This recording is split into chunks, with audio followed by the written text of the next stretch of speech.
and wait in the car.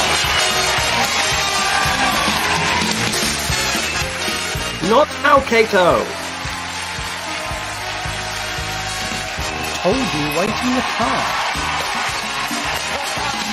The white zone is for loading and unloading only.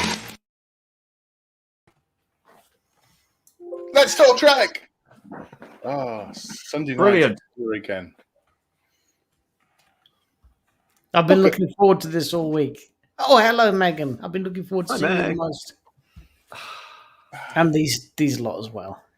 Well, first of all, welcome back to Carl. Hi. Greetings, Carl. Who's this guy? He occasionally comes onto the show. What ho, Christoph? Wow. What a week it has been in Trekdom. And we're going to go into that in a little bit. We've actually got some Trek stuff to talk about this week. I know, it's rubbish, isn't it? It's a bit of a shame, isn't it? We won't be able to have normal, just waffling on of nonsense. But you're not doing that just because I'm back, are you? So, Carl, last week you missed somebody actually saying we were almost like an actual proper Star Trek show. Who said that? I can't think we banned them. Audacity. They might have been used blocked. such things. Yeah. So, happy Father's Day to those amongst us, Crystal says. It is Happy Father's Day. Just a very quick shout out because a few people are tuning in for the first time tonight that haven't watched before from the Star Trek Online group as I did last week, and that's just a quick. We're a Trek talking show that talk about Trek a bit. He's Carl, I'm Richard, that's James, and there's Dan. And this is Sooty. Oh, hello, Sooty. Sooty doesn't speak if you're not from the UK. Sooty does speak, but he's very, very quiet. Oh, that's Sooty. Sorry, I was just looking at this like blob of yellow pixels. I assumed it was Pikachu.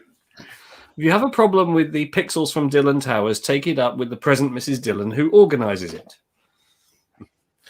Christoph says, Happy Father's Day to the fathers among you if you're into such artificial... No, it's a real day. It's not a fake day, Christoph. It's an actual day that happened today. It's not pretend. Trust me, the number of people that came and sat in my pub and ate food today... Not artificial. It's real. Actually, it's something I wanted to talk about you guys about now. Let's have a quick chat about this, and then we'll go into James. In fact, let's get a drink inside James, then talk about this. That's probably. Let's do that. Okay, so let's do it.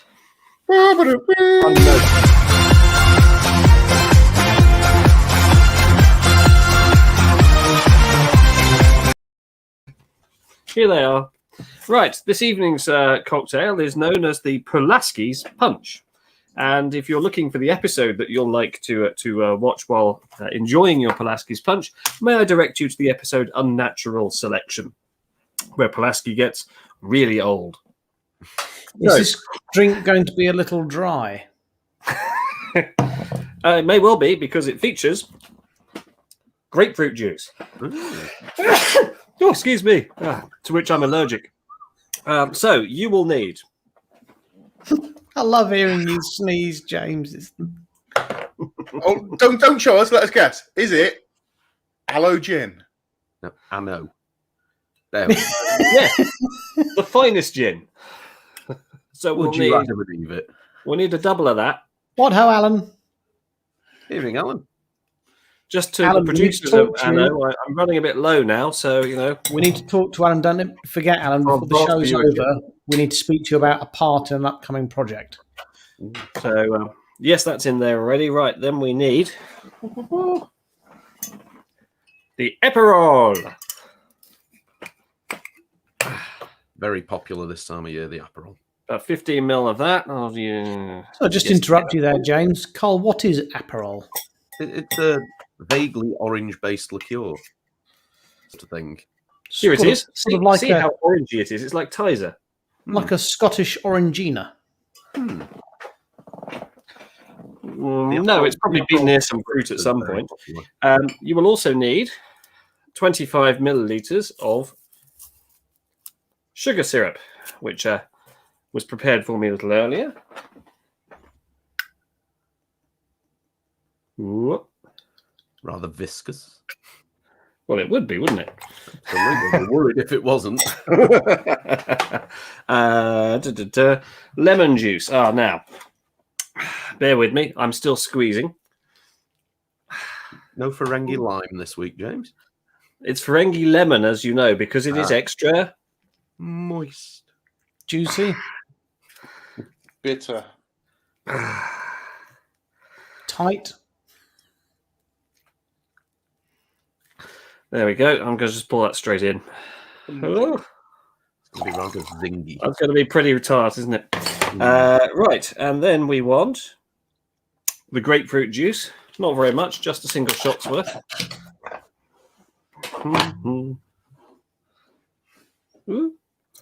Can all of this be acquired from your local spa, James? You may struggle to get Anno Gin and Aperol, but yeah. Right, then we need ice. Nicey icy. And last but not least, some sparkling fizzy wine. Don't forget, if you live on a council estate, you can just use Gordon's. 45 ml. All right, there we go. Oh, steady. Or Tanqueray, if you want the bartender's gin. Tanqueray's all right. I quite like the blue one. What's the blue one? Can't think of the name of it. Bombay Sapphire. That's quite a good one for cocktail drinking. There we go. And here we have, look, it's the colour of Katie Price. And it looks like Odo in his bucket. Looks like Pulowski's lipstick.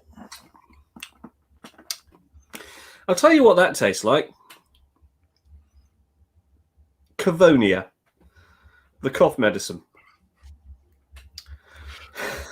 I really wish I'm not going to go back to this one.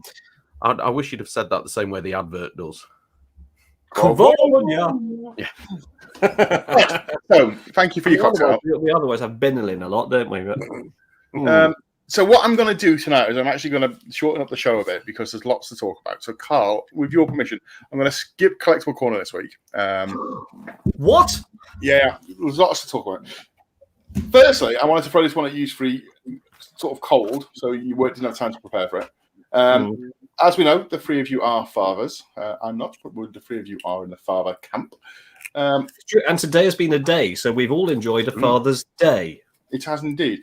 And my question: has Star Trek taught you any lessons that have been useful in being a father, or anything that Star Trek has sort of geared you up for in parenthood, as such? Who wants to go first? It has for me, but mine's quite a serious one. So if anyone's got something stupid that I'd prefer to say first, please do. Well, my it's quite a serious subject. So yeah, my twin girls aren't really excited by Star Trek at all. However, my little 3-year-old boy is already very excited by the look of my man cave models behind me, and he's got his own tribble. And some of his first words that I taught him to say properly were Enterprise, Spock, Kirk. You know, so certainly for me and my little lad, I think as he grows up, it's going to be something we can really bond and connect over. So I'm looking forward to that. I can't wait till he goes to nursery and they say, "What's the letter S for?" And he's going to just go self-sealing stem boat. He has. Do you remember not so long ago we had the little Star Trek books, one of which was well, he's got those, and he learnt the alphabet from the Star Trek ABC book. It's back there on the shelf. Brilliant buy. If anyone's not got them for kids of around the age of 2, get them. They're fantastic. Okay, let's move on to before I go to Richard's serious one. James? I think Star Trek just teaches me to be a better man, generally. I don't think it has specific parenthood connotations. So, yeah, I think it's all about a better way to live, better way to be. Cop-out answer, right, Richard? Not a cop-out answer. How dare you? Well, for me, Star Trek and parenthood go pretty much hand in hand. There's so many examples of Star Trek I've watched that I can think of made me a better person, that I literally make a mental note to say I need to pass this lesson on to my children, about tolerance and being inclusive, But the main one for me, because I'm an adoptive parent, is the way that Star Trek normalizes things that aren't quite normal. And going as far back as the early Next Generation episodes, the way that they handled Worf being adopted just completely normalized it and didn't make it an issue. It made it a great thing and not the subject matter of an episode, just a normal thing that happens in an enlightened way of living. So it's given me strength and confidence as a parent, and also just given me just so many fantastic lessons I know I have to pass on. I was thinking before, obviously I see it at a slightly different angle to what you guys are, and I was thinking how cutting edge DS9 was for having a single father as a main character, and not just a single Caucasian father. It was a single black father on a mainstream TV program, which was unheard of. Struggling to make it work, look after his kid, and and not just that, but acing it, like properly being the best dad in the world. And that show also had Rom as a single father, also with a son that turned out brilliant. You know what I mean? It's just like really, really progressive. You look at the mid-90s, there was single male parents weren't represented at all of any colour. They just weren't. So it was a massive thing that DS9 did. It was fantastic. Alan says that Spock taught me that being different was okay, and I've taught my children the same. Not just okay, brilliant. I know that I know I'm picking on DS9, and there are other examples, like you say, Worf was adopted. You had Crusher, who was a single parent. She was raising Wesley by herself. You had, to a lesser extent, Naomi Wildman's mother was raising Naomi on a ship by herself. Being taught by Neelix, who was Well, there was something more going on between Naomi Wildman's mother and Neelix, definitely. Right, I'm just straight away. Right, Uncle Neelix, come on.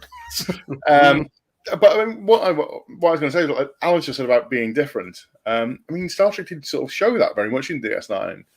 Julian Bashir was genetically engineered and was different, but he hid it for a long time because he was embarrassed by it, or was scared of how it would be perceived. And then there's an episode. I can't remember the episode. The episode is something on the lines of, it's the one where they are going to intercept a Ketracel White facility, and they're using the hijacked Jem'Hadar ship. I can't remember the name of the episode. That's the basis of it. And Sisko says to Bashir, asks for how big calculation is, and Bashir just gives it out. And he's like, "Well, I don't have to hide my abilities anymore." Well, the scene where Bashir's parents are talking to the originally MH that was Bashir, and kind of apologising to him, but not, and bearing their souls to him. And obviously the MH is stood there just saying nothing. I think that's a wonderful, really well crafted scene. I think it's fantastic. I think that resound with many parents. I mean, not just fathers, like you said. I think it's something we could probably do an entire show on, which is how parenthood is portrayed very well in Star Trek. There are good parents. There are parents who in Star Trek aren't as good as maybe you would like them to be. Android parents, there's all sorts. God, yeah, the Data and Lal episode. Mm. Oh, that's a tearjerker, isn't it? It is. And then you've got the opposite. If I were capable of crying, I would cry every time I watched that episode. And then you've got the opposite. You've got Star Trek 2 with James Kirk, who just hasn't acknowledged his son whatsoever for many years, It's like, he's there going, thank God you haven't got green scales. They had orange eyes. I'm not sure how far we know the backstory with Kirk and David, though, as to whether he knew about David the whole time or whether he found out about him perhaps later as he was already an adult. I think that's in the novel, but it's a long time since I read that. I mean, you had Janeway, who had her son Harry Kim. She had her again. There was something going on. There was something going on there between Kim and between Janeway. Well, Janeway had her little salamanders with Tom Paris, didn't she? So. Yes. I mean, that was a bad episode. Threshold. That was a terrible episode. That was a bad one. You had Tom and B'Elanna, who were parents who went through struggles before that birth. Yeah. I'm trying to think. Did they have a child? Gosh. Yeah. That's how much of an impact that made on me. There's an episode where yes, he gets an itch on his arm or whatever that turns into a child. Yes. Yeah. But yeah, parenthood. I think parenthood is a massive part of Star Trek, and I think it's deliberately so. Star Trek's there for me. Star Trek is there to try and make people better people, and to do that, you've got to help people be good parents, haven't you? I mean, obviously, we're not including Discovery in any of this. But what about Sarek and Spock? Well, shows that bridges can be built. Yeah. I mean, there is obviously, and again, I'm circling back to DS9, but you've got Miles O'Brien with Molly. You've got Miles and his young son as well, that was carried by Kira. And that dynamic of surrogate father and surrogate mother was something that again wasn't talked about in the 90s. And that was thrown into a mainstream thing as well, which was unheard of. Saying it's not Discovery though, it is there in Discovery in the latest season. Oh yeah, it was just done really badly. So a lot of crying. Yes, they did, Paul. Absolutely. Yeah. But didn't that end up being an alternate timeline? No, it didn't. No, the alternate timeline was when T'Pol and Archer got together. That was a really good one. I enjoyed that one. Yeah. Yes. Anyway, so that's my touch on Father's Day. So it was just interesting to see what you guys thought about it. So, right, let's move into an actual feature. So we're not doing blankety blank tonight, but we're going to do stampity stamp at least. So I'm just going to put the microphone down then.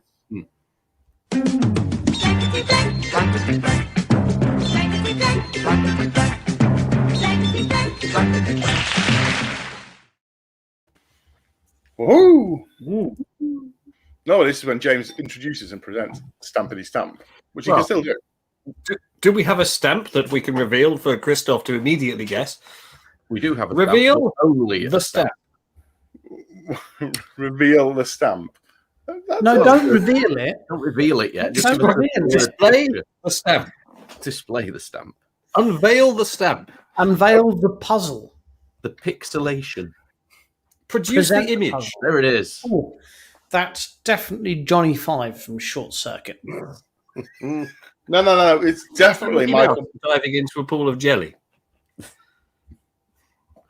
No. Looks rather like James's shirt. No. Look, if you look carefully, look where my mouse is. If you look where look where the mouse is. This is a thumb. These are fingers. This is blatantly the Infinity Gauntlet. Yeah, I see where you're going with that. Yeah. Is it the Mutara Nebula? Is it Thanos? Is it Free Willy? We've got a few guesses coming in here. I reckon it's expensive, Willie. War from Megan. Mickey Mouse facing left. I feel we've spent enough time on it. Are we going to come back to this later, or are we just going to just unveil it? I think we'll unveil it now. And let's give it. It's 19 on the clock now. Let's get till 21. So we'll give 2 minutes for people to get some guesses in. Well, let's go over to something else then. In the meantime, Yeah, let's come back to this feature. Let's come back to Stampity Stamp. Well, there you go. Well, I'll tell you what. 60 seconds. Let's leave it on the screen because otherwise I have to go off the screen to come back to it because it's on a slideshow. So we just talk amongst ourselves then while while the clock's running down. God, been a busy old week. I think I'm going to go for Worf or an exocomp. Oh yeah, I see the. I'm going to go for Kirk. Did anyone see the Lower Decks episode where they had an exocomp in it? Yeah, yeah, and it was an utter tit.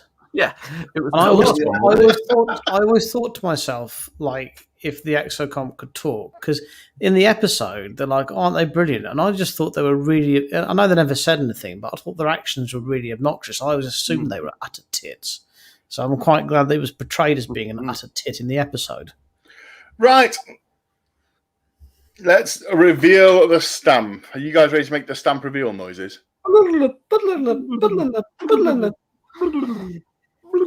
Johnny Five is alive.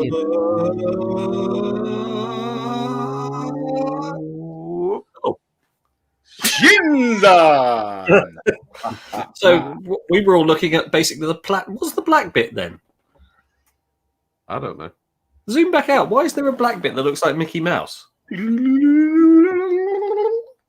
Watch the black bit, see what it I turns think into. the problem here is back then. This is when Tom Hardy was doing a lot of cocaine. Oh, so it's just a dark patch. You can see Tom Hardy's clearly got a cocaine problem there. God, I've got to read a load of medical notes on a cocaine-related problem later. Right. And I thought my day tomorrow was bad. And on that happy news, wow.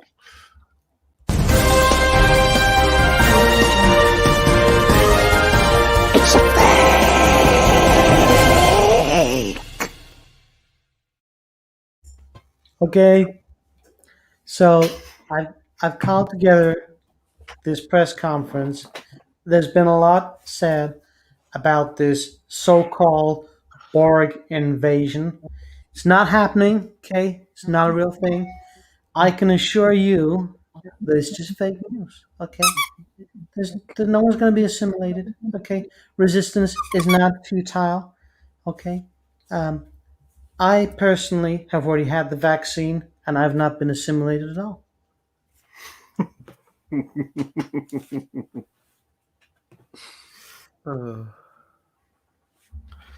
Well,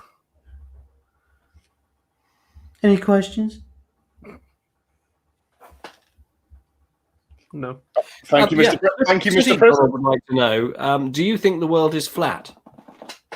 Okay, I'll be honest with you. What's your name? Jimez? Okay, that's a pretty dumb question. Sooty's question, Donald.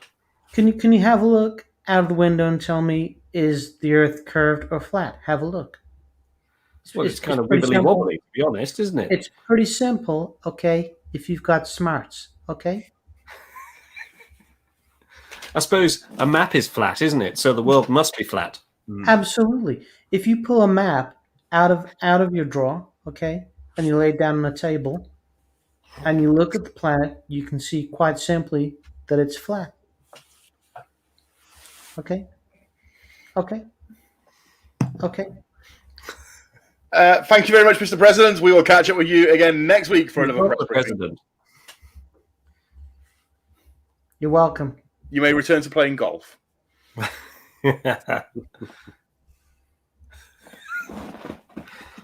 On a serious note, I would quite like to join the Flat Earth Society. Is anyone here a member? Let's just No. let's just run the end credits for fake news first.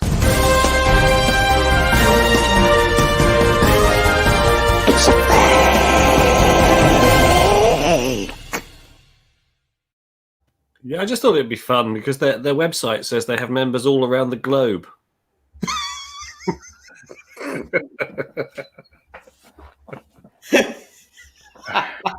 I needed that. Right. Okay. We're going to go into real news in just a moment. But in the meantime, just hold the fort for 2 seconds. I will be straight back. Oh, right. Let's talk about him while he's gone. So there's no blankety blank this evening, dear viewer. No opportunity to win an evening with John Barrowman, but you know, Could start a bidding war for it. John Barrowman the CEX story. So Richard reached out to CEX to see if they would let us film them if I were to go in and try and trade in John Barrowman, and they declined.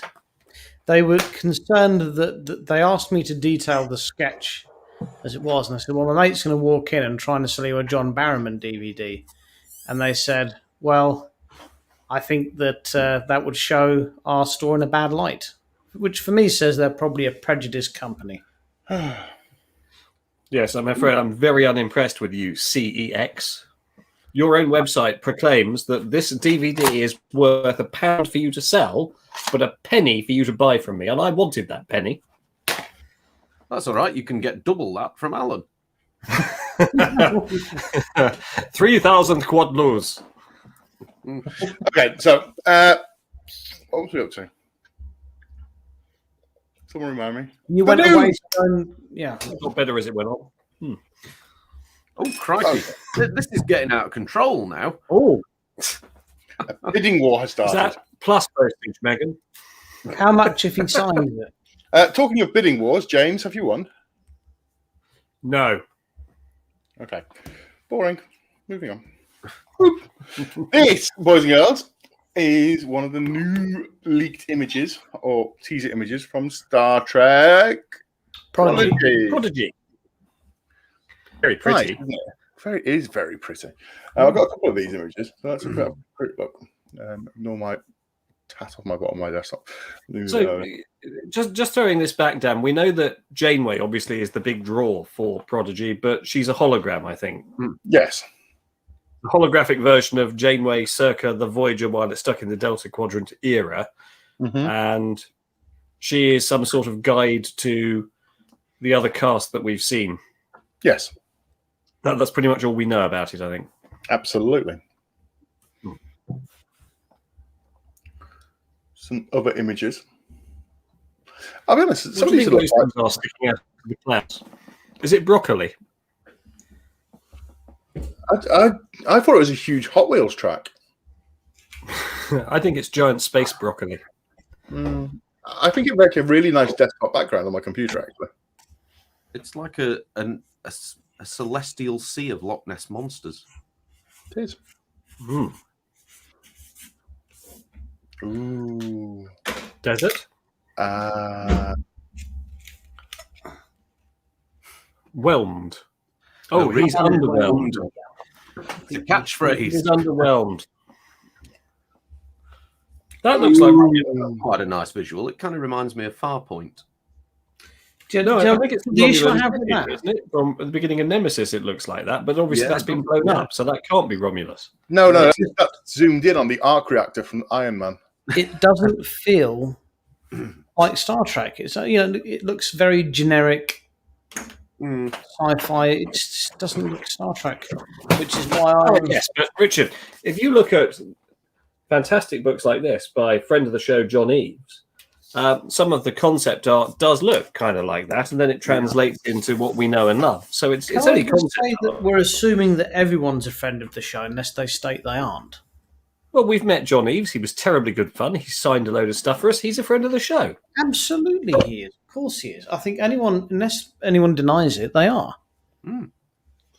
It's like. In fact, it's like next time you're in the UK, we want to take you drinking and asking you searching questions. It's like a very good friend of the show, Patrick Stewart, once told me. Yes. We don't like to drop names, do we? No. I was only saying to Her Majesty the other day that I don't like it when people drop names.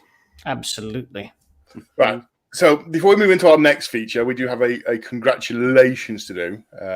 So first of all, it's a round of applause, boys and girls.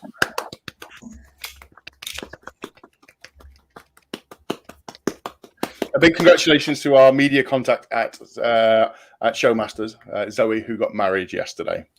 I'm overwhelmed. So congratulations, Zoe, for that one. She's the lovely lady that helps us out with events and stuff. So thank you and well done and all the best for Ding dong life and all the rest of it. Right, let's move into next feature. Here we go. Boop. Anyone know what this one's about? It's Discovery. I don't care. That looks like Tig Notaro, aka Jet. She was in the new Dawn of the Dead film. She was very good in it. Tig Notaro has said what this week? Anyone? But she's if not it's to do with Discovery. I don't care. So she was in the new Dawn of the Dead film. Yep. But she was brought in at the last minute without refilming the scenes. So if anyone's watched it, pretty much 90% of all her scenes, she was digitally mapped onto the original actor who was accused of getting hands-on with someone he shouldn't have done, which is why they replaced him with her.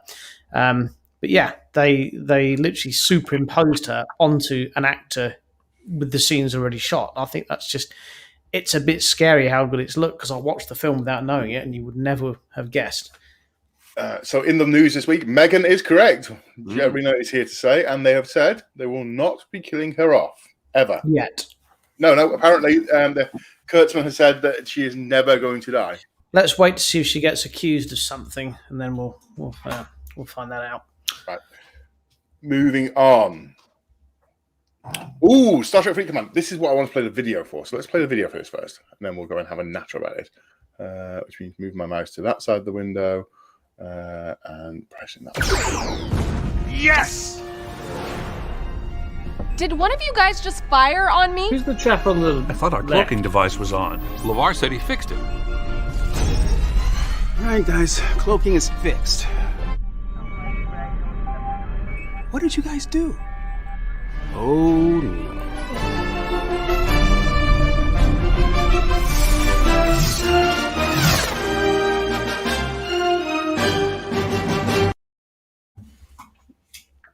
So this is the news that Star Trek Fleet Command now includes the Next Generation cast and crew, and you can play alongside Picard as of this week. So, What is Star Trek Fleet Command, Dan?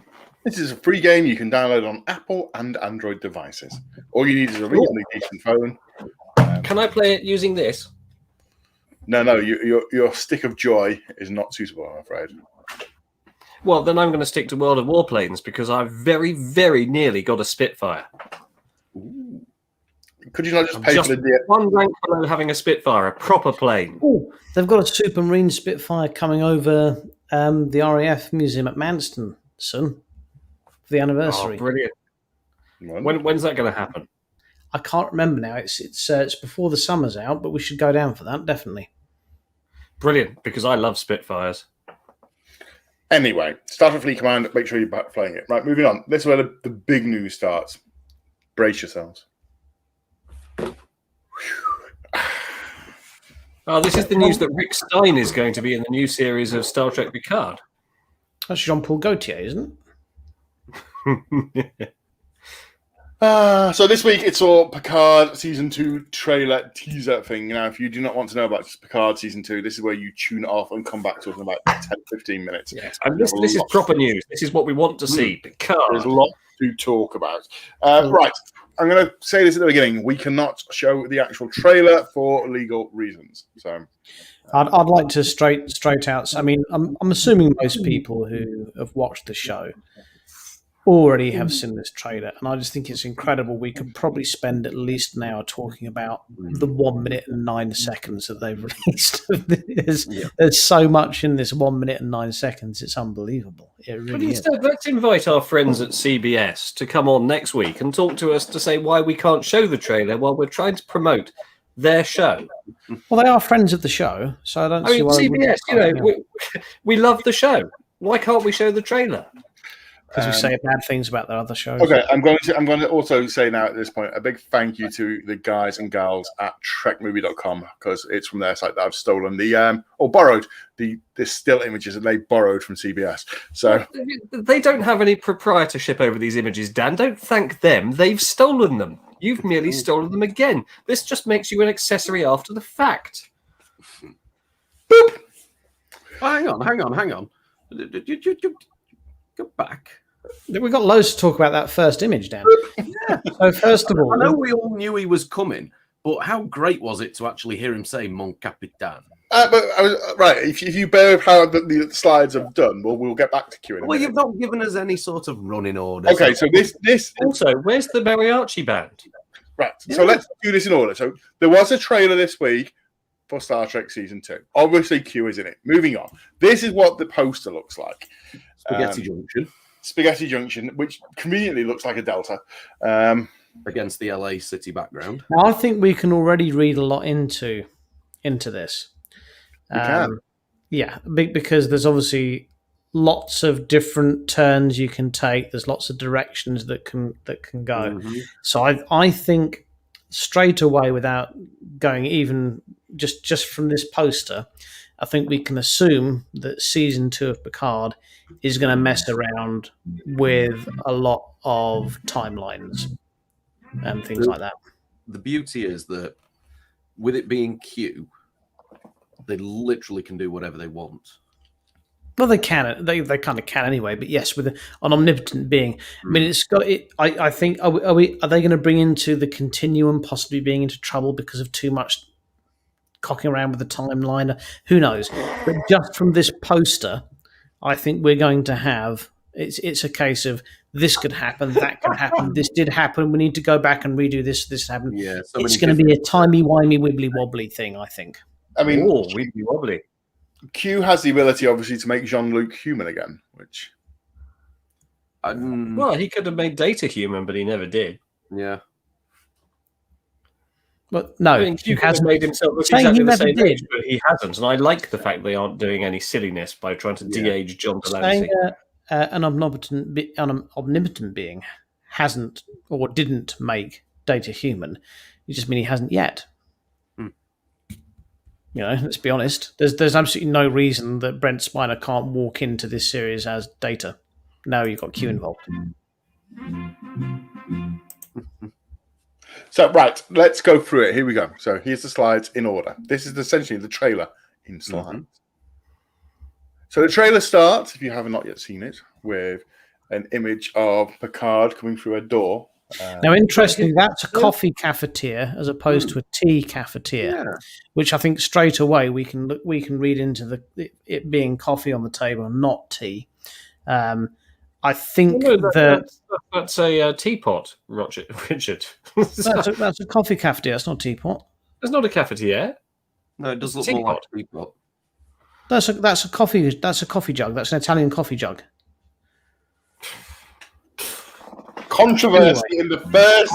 I think it's very clear straight away that Janeway is going to be involved in this somehow. Let's not talk about if it's coffee or tea. Let's talk more about his coffee jug. Yeah, it's a coffee pot. Thank you. These people, I don't think anyone drinks coffee apart from me. But, yeah. Well, I drink coffee, but I don't have it. I haven't had it. I use the wrong word. It's not a cafetiere. I have drunk an entire bottle of wine, but it's not a cafetiere. But it's definitely a coffee jug. It's not a teapot. A teapot looks nothing like that. Alan is asking for the source. Source of what, Alan? These images or the trailer? Probably a coffee jug. Shrekmovie.com is what you get from. Right. I quite like at the back there is another tea making device here. That's a kettle. And that looks like right at the back. Yeah, that's a kettle. And that looks like that's actually Japanese. I think on that we can all agree. That's a Japanese tea kettle. Yeah. Obviously, you use a kettle to boil water to make coffee as well. Right, let's have a look. No, not in a coffee jug. No, you heat the jug up. Megan says, could indicate that now Picard isn't human, he's different to how he was before. It could be a tub full of WD-40. It might be that now he drinks coffee instead of... Well, he had to switch to decaf prior to his death, hadn't he? Yeah, Earl Grey decaf, Yeah. Thank you, Christoph. It's a coffee pot, isn't it? Yeah. And also, just behind the coffee pot, that looks like some sort of cake. Looks like a light fitting to me. That you put over, the net that keeps flies off of cakes. I wondered if it was a great big huge wine aerator thingy. I think he's taken up baking. I think he makes cupcakes. Okay, so let's move on to our next image. Right, so we've drawn everything we can from this slide. I suspect this isn't quite going as Dan imagined. It isn't. Can you still see the image, by the way? No, you've taken it off. You have stopped sharing your screen. All right, give me 2 seconds. Because what I've actually done is I've engaged my screensaver and I now have to put my password in. There we go. I got put off by James's music, which is no doubt going to cause us to get another copyright infringement. So I don't think it's audible enough. I think we'll probably be all right. A big shout out to Trekkies Guide to the Galaxy this week on hitting 2.8 million views in a month, which is God, who's watching this? Thank you, everybody. Ridiculous, but thank you so much. We are absolutely humbled by that. So, who do we think that is coming through the door? That's Picard. I think that's Jean-Luc himself. It is Jean-Luc. Indeed, Jean-Luc Picard. You see him in just a moment looking like this. He looks like he's just had a sip of coffee. It looks to me like he's just seen a queue. Let's be honest, but let's talk about what we can see. Picard is now in what I can only describe as a donkey jacket from the 70s. Well, it's not a million miles away from what he was wearing in season 1, was it? Which kind of slightly riffed off his Nemesis uniform. Have we gleaned all we can from this image? Can I move on? Well, no, let's have a look at the curtains. Golden red, that could be the chateau. Probably, or it could be the holodeck emulating the chateau on the La Serena. Oh, it could be, on Rios's ship, Right, moving on. Next slide, please. Aha! Right. I like those light fittings. They're nice, aren't they? Yeah. So I believe the line is, Richard, was the line something along the lines of you've grown old or something of that nature? Yeah, so I wasn't expecting you to look as old as this or something like that. But I'm interested in the badge. You? The brooch that he's wearing, I can't place it, but I've seen that somewhere before. I'm sure that's relevant to something. It's not a brooch. It's from his original Judge Q outfit. Oh, the necklace. Yeah, that's where I've seen it. It's a different colour, but it is the same piece. Yeah. Now, if you go to trekmovie.com, they have broken down each of these images with references to each of the episodes that things have been seen into. So you can actually... The fact that he's wearing black, and if he's being Judge Q, now just, from a little professional expertise, if you introduce black into a judge's uniform, it's usually bad news. Ooh. Also, after you get over a certain age, it's quite clear that black is slimming. In the background of the Q shoulder, I did wonder if that was a large chalkboard. It does sort of look chalkboardy. The trial never ends, Megan. Right, moving on. We How see CQ though. We all knew he was New Delta. It was great to actually see and hear him. Yeah. This is just retrofitting, isn't it? This is trying to make the Discovery Delta look like it was there all along. But, we rubbed along for most of Star Trek without it. It's nice to see the emblem of the UFP with a lot of stars, unlike the one we saw in Discovery, which had obviously less stars. So it's still nice to see that well represented at this point in time. Well, yeah, because according to Discovery in the future, the Federation peaked at, what was it, 253 members? Yeah. I think it said in season 4. So before it just completely disappeared pretty much. Yes, that may well bring us onto one of the slides that I suspect Dan has. It's nice to see a new logo. And talking of new logos, keep your eyes out for a new Let's Talk Trek thingy. Moving on. Which you can buy on a mug. Yes, here's the slide I anticipated. Yeah, so you've got the Federation there. You've got the Klingon emblem. You've got the Vulcan emblem, the Bajoran one. And I suggest that the Federation is now but one member of a collegiate of other states, which includes a Bajoran nation. But I could be wrong, because the Vulcan there, he's wearing a Starfleet uniform. Why would individual members of the Federation have their flags there on the podium? You've got the Klingons on the far right. So what's going on there? Are they now in the Federation, or are they a separate state? I think that if you look directly behind Picard, you've got obviously the two to Picard's right. You've got the UFP flag, then you've got the Starfleet flag, but then immediately on his left, you have the Starfleet Academy flag. Yes. So I suspect this is some sort of graduation ceremony. So let's have a look. So the flags represent people within that year's class. On Picard's, if you're looking at the image now on the left-hand side, seated down, that's Raffi in a gold command top. Are we sure that's Raffi? I've seen people suggest it is, but I don't think you get a clearer image. I think you've all missed your marks here by some distance. This is clearly what the Eurovision Song Contest has evolved into. And this is the opening ceremony, and I, for one, applaud it. Also, Empire, nil point. Also, is this the that's Ferengi? Yeah, the Klingon homeworld calling. This one? Do you know what this one is?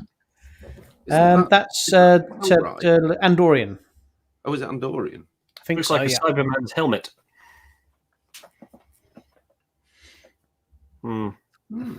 Does that one, the Tellarite one's missing though? I've forgotten what that one There's looks no like. flag for Earth, though, for example, is there? If Vulcan That's is the one on the right. why is there not one for Earth? That's the one on the right. This scene, the center stage, you hear Picard say, "And let's play Who Wants to Be a Millionaire." Oh, actually, if you look in the background, Riker got shot in there. Blanks.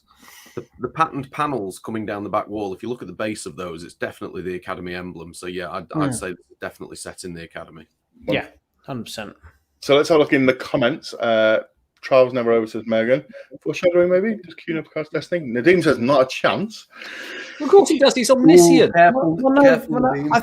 I think Megan and Nadim are actually in there because possibly that's the problem, that an omnipotent being has got an obsession with Picard, is because for some reason he doesn't know. And that may well be a theme that runs through. Like, perhaps this is Q trying to figure out why this anomaly exists in the continuum. Like, they can't figure out his destiny. Got to be careful bringing up Tapestry like that, though, Nadim. It's one of Dan's favourites. One of my favourites too. Tread carefully.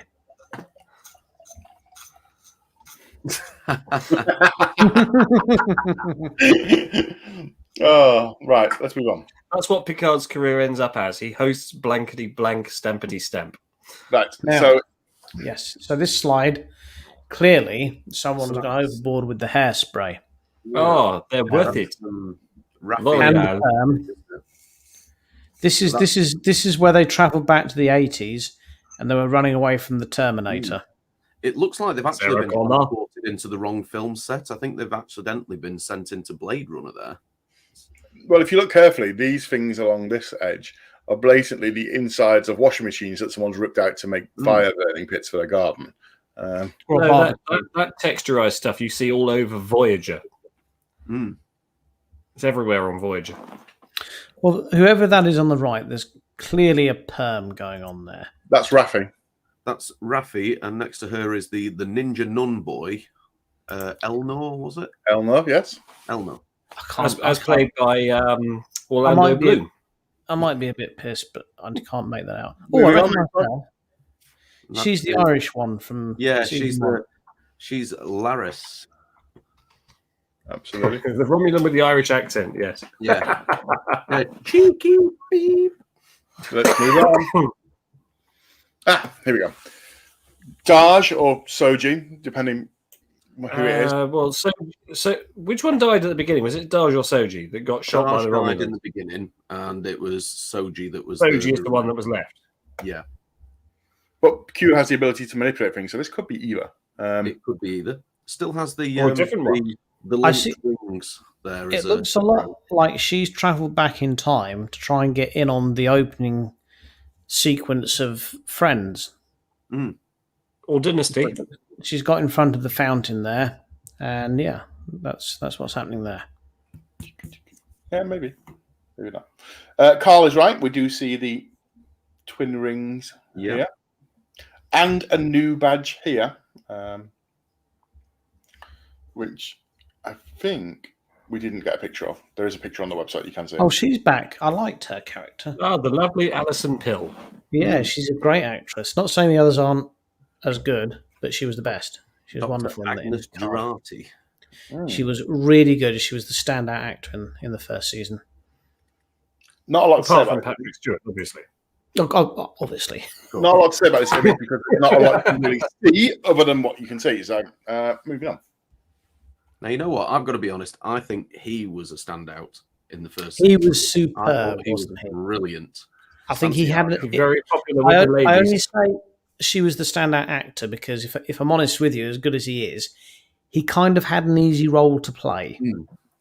She had to make her character likable and believable and be the baddie. She had the hardest one out of all of them. Yeah. So I thought she did such a good job. Now, this image, let's quickly look at this one. There is a delta now on the headrest of the ship. And indeed on his jacket. Indeed. And it is quite a sizable delta on his jacket as well. And it's also... He's compensating for something, isn't it? On the assumption we're going to see the close-up of it, Dan, I have to tell you I don't like the design at all. No. Of what? Of the new delta. He's wearing. Could this be because you have a dislike of this character in general, James? No, I like Rios. He's fun. Doesn't Mrs. Dillon like Rios too? Mrs. Dillon does like the actor Santiago Cabrera, and I've seen him in lots of stuff, and I think he's quite good fun. Excellent. I can see why the ladies are enamoured of him. And he's modelled his beard on your own, James, except you actually bothered to trim yours. Yes, but what they've done with the Delta is that they've now introduced the rank insignia into it. So fans of the show will remember the TNG episode, what is it, Future Imperfect, where they have the different badge with little bars behind it for rank. Yes. Like that. And that was well done, but this isn't. This just looks like they've really struggled to come up with a design. I'm thinking this might be a Delta from an alternate timeline. Yeah, I think that's what everybody suspects it is. Yeah. If you look at that Delta, I know it's meant to be a ranking insignia bar in this area, and obviously this is slightly rounded. It tapers up towards the top, and it comes back and tapers down. Do you not think that looks like the handle of the sword from all the Mirror Universe stuff? Yeah, it does Well, slightly. it could well be. It could be Excalibur for all we know. Do we also have a close-up of the insignia on Picard's uniform at all? We do not. Because I did. Picard's uniform, though, is a beautiful. there's Raffi I hope we're going to see that in a moment. Now, this is a scene where Picard says, "I will get you all home." It also says we will save the future. Yes. So He sounds very. And that's not set. He doesn't sound, and if it's just because his voice is older now, but when he delivered that line, he didn't sound as sure as himself as you're used to hearing Picard sound, did he? In my opinion. But you know what? I mean, yeah, maybe, like you say, a lot's changed in him. Maybe it's how he's thinking. Outside of the Star Trek universe, it is good to see Patrick Stewart back on a screen. You know what I mean? He's one of those, like Sir McKellen, you know, it's just good to see them doing stuff. It doesn't matter what they're doing. It really is. Yeah, it's fantastic. I saw an awful film with Patrick Stewart in where I think Mel Gibson bit off his nose. What was it called? Conspiracy Theory. And it was just lovely to see Patrick Stewart on screen. Didn't matter who he was playing or what he was doing. It's just great to see him there. Just reassuring. Just with you saying there, Richard, that he didn't sound convincing with the way he said, "I will get you home and we will save the future."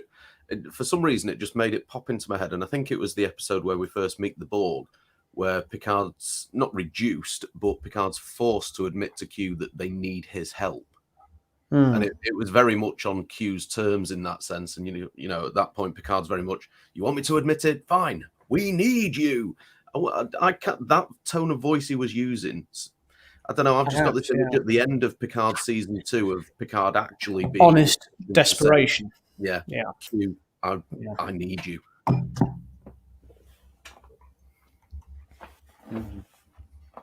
Right. Oh, we're going to have a watch along of Cupid, aren't we, this week? I do love Cupid. That's a great episode. I am not a merry man. We then cut to this scene with Jerry Ryan waking up in bed.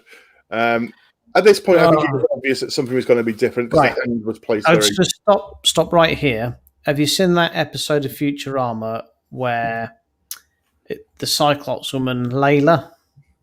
Yes.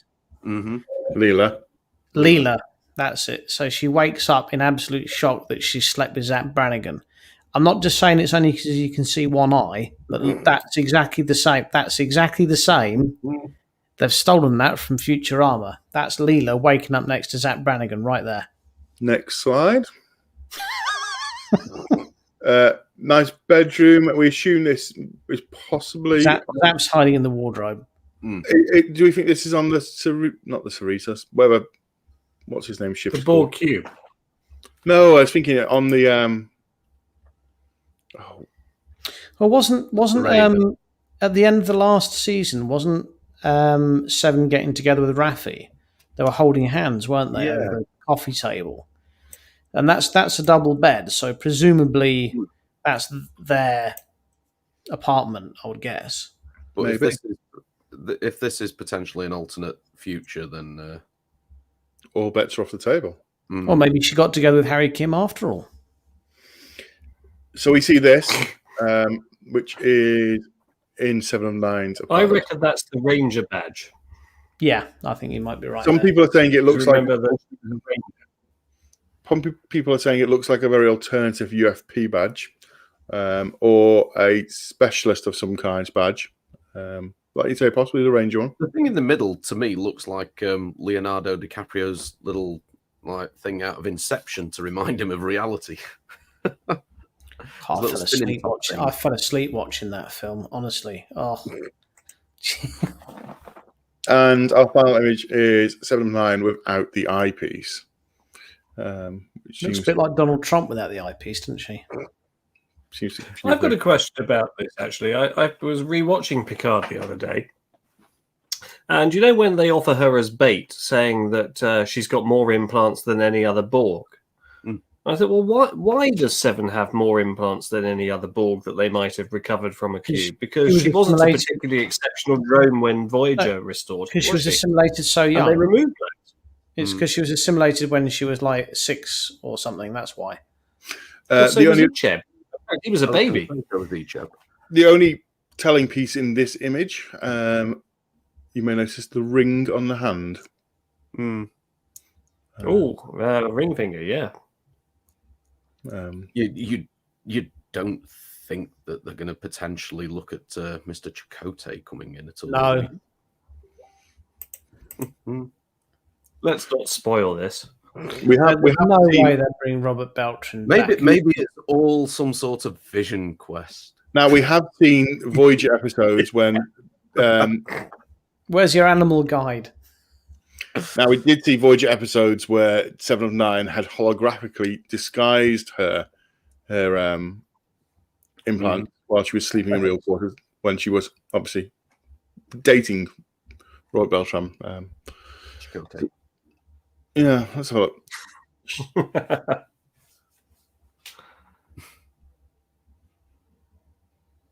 Could be a dream. We did have a few dream sequences in season 1, didn't we? Yeah, that's the end of the slides. So, yes, needless to say, I am very excited about Picard season 2. It's extremely excited to have some Star Trek to be excited about, isn't it? It's just wonderful. The biggest thing I'm excited for, about all the possibilities for the whole season, the thing I'm really excited for is Patrick Stewart and John Delancey together. That's what I'm really... I don't think they'll be doing that, Carl. No. They'll probably be... I think there's going to be acting. some amazing scenes between the two of them, and especially towards the end of the series. Here's I know we can't tell till we've seen it. What would be more emotional? When we were sitting in Leicester Square and we first saw that first scene with the Enterprise, or Patrick Stewart and John Delancey? The Enterprise.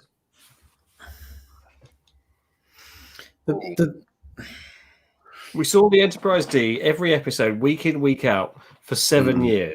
Yeah, and then she was carelessly destroyed in Generations in a scene that didn't do her justice. Q appeared, I think, in 7 or 8 episodes in total across the entirety of TNG, DS9, and Voyager.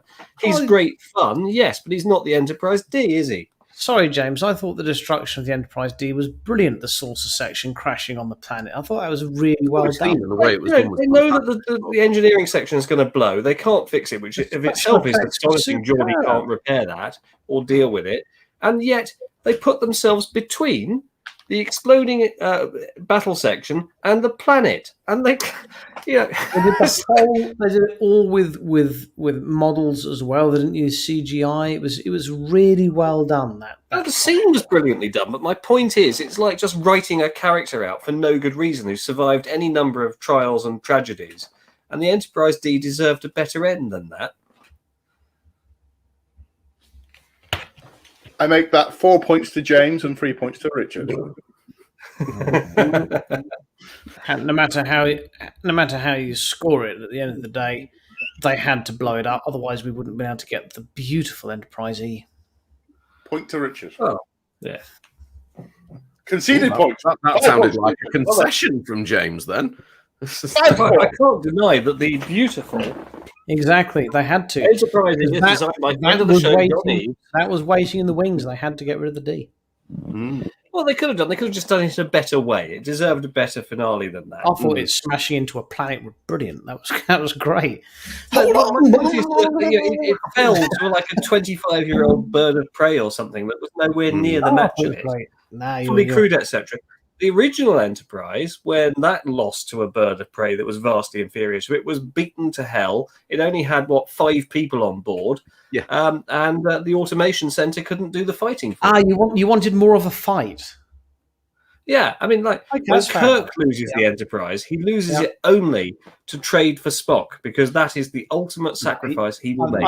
I think, they could have made more of a fight of it. Yes, I'll concede that. But that's my point, Richard. I don't think we're on the. Well, you didn't make it very well, did you? Because I didn't understand. So the actual destruction of it, which is what no one's paying me. That's why brilliant. But the way it was written out, if you've got an issue with that, it could have been more of a fight. But I thought it was superb the way they blew it up and ground it into the ground. The Enterprise D, if they were going to lose it, it should have been ultimately sacrificed. I know, the entire Federation was in the balance. They had to trade it off for that or something. So, or they had to pawn it.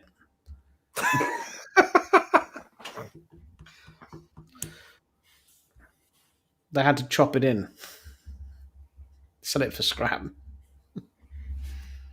Just this image of some pawnbroker stood on the hull rubbing off the 1701. I suppose before Generations came along, we saw what could become of the Enterprise D, and that's sticking another nacelle on the top of it and making it, in my opinion, stupid. Well, the Galaxy X is what they called that. Yeah. Well, it's the Dreadnought version, Star Trek, but it's. Yeah, I'd rather they blew it up than did that. We're not going to do any business, Nadeem, with CEX. They've declined our advances. They've shot their bolt with us. Yes. So I think we should just film the scene as we are legally allowed to, directly outside the shop. Yeah. I'll go in, trade in the DVD, and then come out with penny. And then we'll reenact it outside. Should come back out with the shiny penny in your fingers. I got it! Now I can pay for my mother's operation.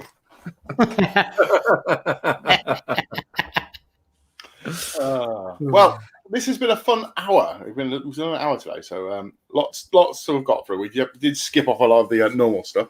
Carl, am I right in thinking that we do have a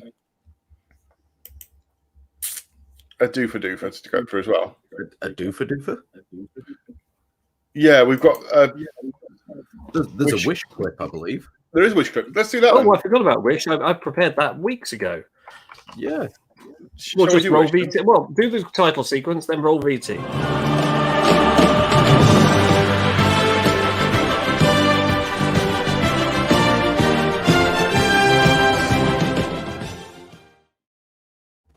I can't remember what this clip is. Just play it. Prepare for emergency saucer separation.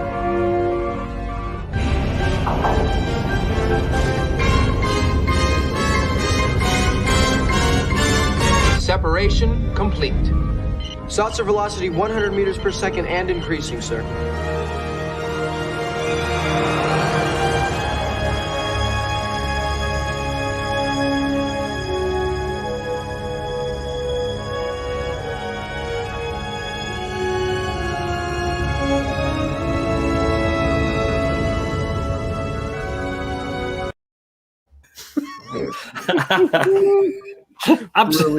Absolutely magical stuff there. Some of the stuff that they've been doing. You see the Trekkie girls put up with the badge being popped off.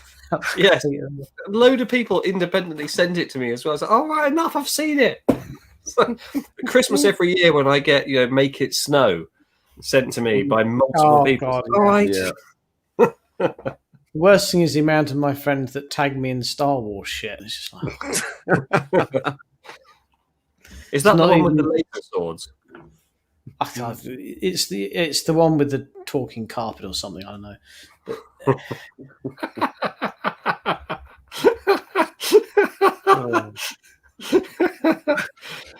Right, so let's have a quick talk.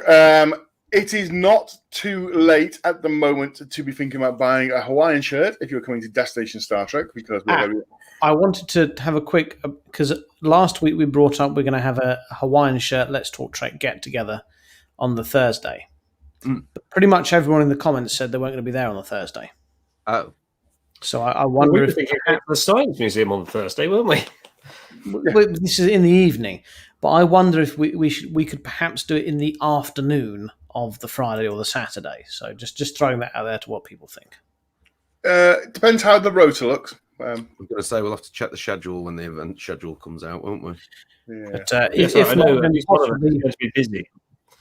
If not, then possible move it to the Sunday night. I thought we might just everyone have a think about it and put it to the public vote, perhaps, as to what evening would be best. Your hat clip has got Megan laughing and it's got Shari laughing as well. So. I suppose we could always look at doing the Sunday evening post departure. Yeah, I thought possibly the Sunday evening Hawaiian shirt get together. There's usually a few of us around on the Sunday evening off the record, as we are friends with all of our viewers, if anyone is coming to Destination Star Trek London and they are around on the Thursday, we will be going either to the Science Museum or we're going to go and do the interactive Doctor Who time. But only if John Barrowman isn't there. Barrowman is not a feature of that anymore. He doesn't fracture anything, no. So time Fracture, which is the interactive Doctor Who thing which you take part in. So we're looking for that. Christoph is saying he'll be there Thursday. We're also going to go and find somewhere nice to go out for dinner. You'll all be tired because you all stay up till 3 o'clock in the morning partying. I'm in bed by 10 o'clock every evening, so I won't be. So that's this year's mission, folks, to keep Richard up till midnight. Not going to happen. It has to be down at the breakfast bar to meet Marina Sirtis in the mornings. Surely he'll have met them. That's when he needs his Weetabix.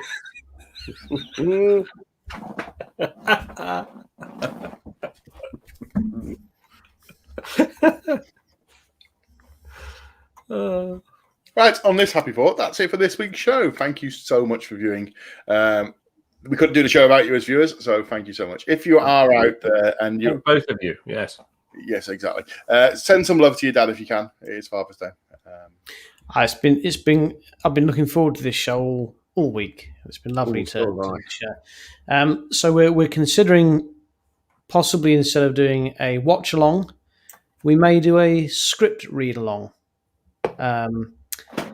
And we wanted to ask Alan if he was willing to play Mr. Hom. If we do that, so Alan, if you can have a think about that, and get back to us. Well, what's that infamous one line that Mr. Hom ever said? Thanks for the drinks. Was it something I like think that? So, yeah.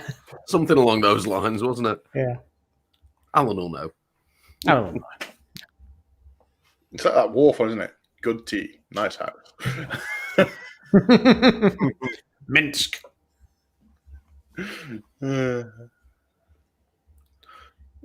There's more than 2 viewing, really? Who? Who are you? Show yourselves. Show yourselves. There's only 2 viewing, and 4 of them are us. One is Leicester, so Alan says absolutely yes. And Chris will do Morn. He'll read the part of Morn.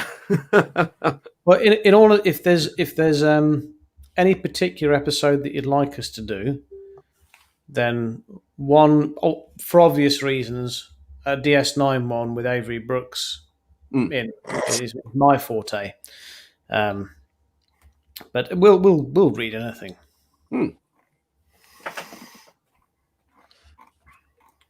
Thank you for watching. No part is too small, no fee is too big. Stay safe this week, boys and girls and viewers of all descriptions. Look after yourselves. Thank you as well if you're on watch along watching this back, like many people do as well. We do appreciate all our viewers who watch afterwards. Keep them peeled. Bye-bye. Don't have nightmares.